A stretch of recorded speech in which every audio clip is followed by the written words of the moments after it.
আপনি যে কুরবানিটা শুধুমাত্র আল্লাহর জন্যই করেছেন এটা বোঝানোর জন্য, আল্লাহকে অন্তত বোঝানোর জন্য একটা বড় মাধ্যম হলো কুরবানির গোশত আপনি যাই দেন যাই রাখেন সেটা পরের আলোচনা, কিন্তু দেওয়ার সময় আপনার পদ্ধতিটা এমন হতে হবে যে আপনি দায়ী, আপনি ঋণী।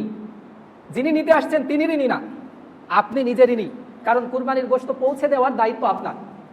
আপনার বাড়িতে এসে ভিড় করবে, আপনি একটা বড় সড়ো চেয়ারে বসে থাকবেন, একে এক টুকরো দেবেন, তাকে 2 টুকরো দেবেন, এই যে অ্যাটিটিউড, এইটাই কি মনে হয় যে আপনি আল্লাহর জন্য কুরবানি দিয়েছেন?